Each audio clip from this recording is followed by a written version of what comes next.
semuanya, dalam waktu 10 menit ke depan, saya dan teman saya akan menjelaskan kepada Ibu Nurul Imani Kurniawati dan teman-teman semua mengenai apa itu banknotes, sehingga diharapkan dari apa yang nanti kami sampaikan, kita semua dapat memahami lebih lanjut mengenai banknotes. Sebelum memasuki materi, perkenalkan terlebih dahulu, saya Fatia Aida Aska dengan NIM 4001320650055 dan teman saya Andini Rizky Syahni, NIM 400111320650051. Baik, yang pertama di sini saya akan menjelaskan mengenai pengertian banknotes itu sendiri.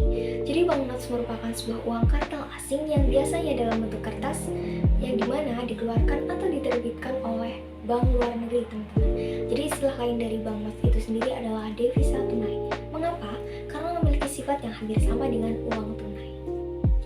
Banknotes bisa diperjualbelikan di bank atau di pedagang valuta asing, namun tergantung pada peraturan devisa di negara asal banknotes tersebut. Jadi sehingga banknotes ini sendiri tidak dapat bebas diperjualbelikan di mana saja. Jadi harus berdasarkan dengan kebijakan peraturan negara asal banknotes itu sendiri. Dalam transaksi jual beli banknotes, terdapat pengkelompokan atau pengklasifikasian menjadi dua bagian, yang mana adanya banknotes lemah dan banknotes kuat. Yang pertama adalah banknotes kuat, yang terdapat beberapa kategori menjadi banknotes kuat itu antara lain ada nilai tukar yang terkendali atau relatif stabil. Selanjutnya, banknote dapat dengan mudah untuk diperjualbelikan. Yang ketiga, frekuensi penjualan yang sering terjadi. Dan yang terakhir, pertimbangan-pertimbangan lainnya. Selanjutnya, terdapat negara-negara yang tergolong dalam kategori banknotes kuat ini. Terdapat 7 negara, yaitu yang pertama ada Amerika dengan mata uangnya United States Dollar. Yang kedua ada Singapura dengan mata uang Singapore Dollar. Yang ketiga ada Inggris dengan mata uang Great Britain Pound Sterling. Yang keempat ada Australia dengan mata uang Australian Dollar. Yang kelima ada Jerman dengan mata uang Deutsche Mark. Yang keenam ada Jepang dengan mata uang Japanese Yen. Dan yang terakhir yaitu yang ketujuh ada Hong Kong dengan mata uang Hong Kong Dollar. Dengan penjelasan di atas, negara-negara tersebut rata-rata itu termasuk negara maju, sehingga biasanya yang termasuk dalam banknotes kuat ini adalah negara-negara maju.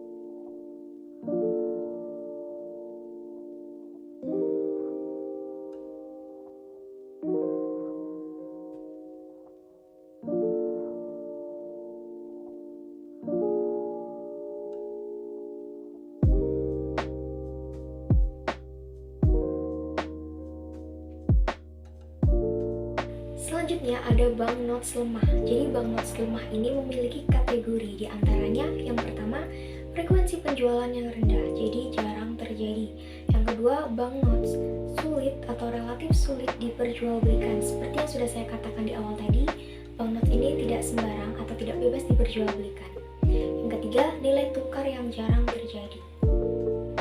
Adapun negara-negara yang dinilai masuk dalam kategori banknotes lemah, di antaranya ada Italia dengan mata uangnya lira, lalu ada Belanda, Netherlands Guilder, mata uangnya, lalu ada Prancis dengan mata uang Prancis sebelum menerima euro, lalu ada Kanada dengan mata uang Canadian dollar, lalu ada Selandia Baru dengan mata uang New Zealand dollar, lalu ada Malaysia dengan mata uang ringgit, lalu ada Thailand dengan Thailand baht atau uangnya Thailand.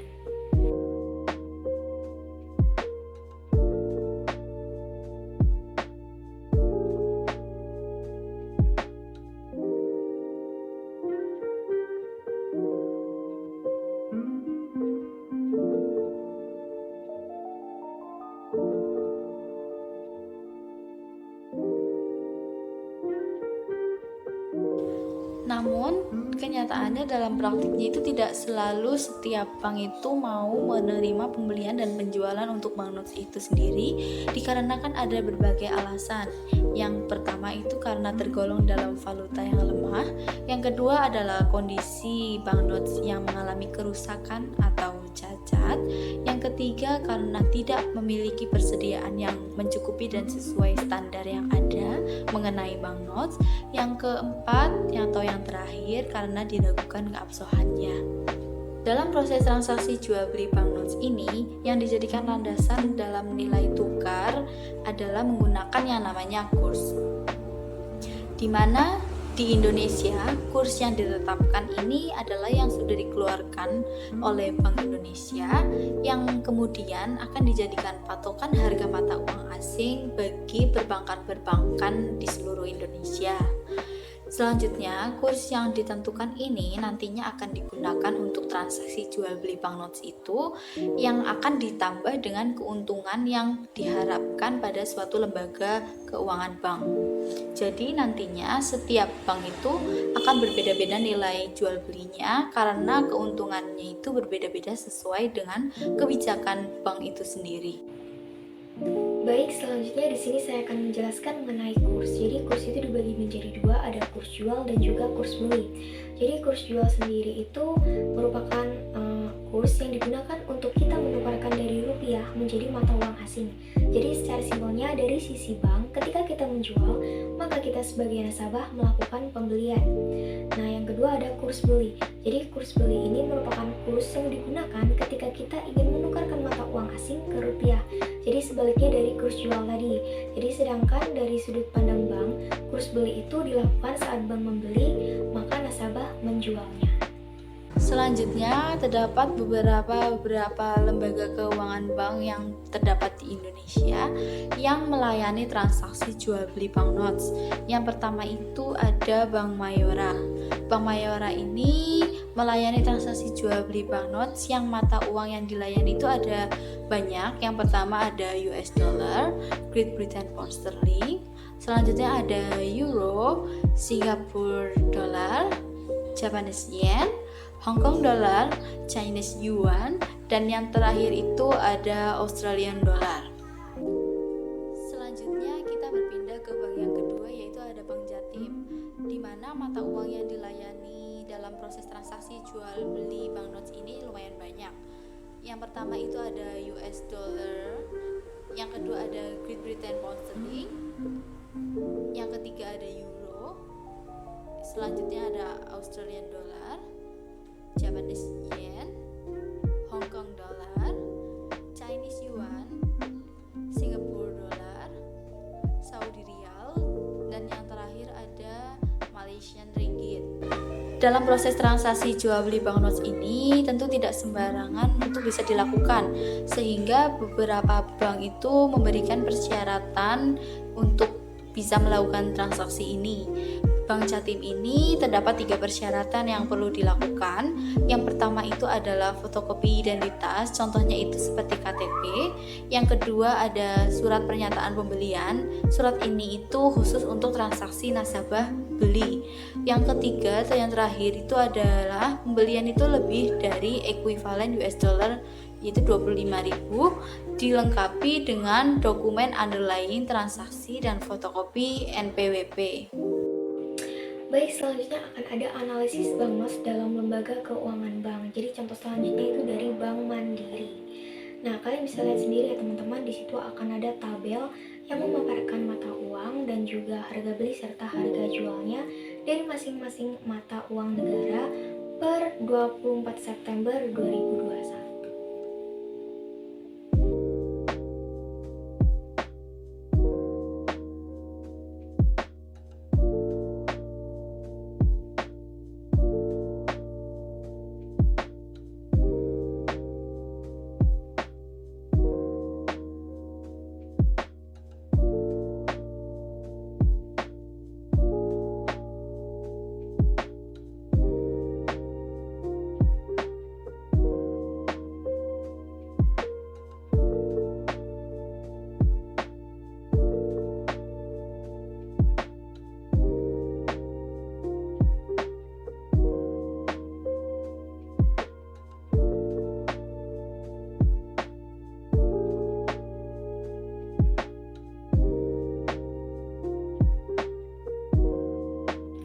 Sekian penjelasan mengenai banknotes dari kelompok kami. Mohon maaf apabila ada kesalahan kata. Semoga apa yang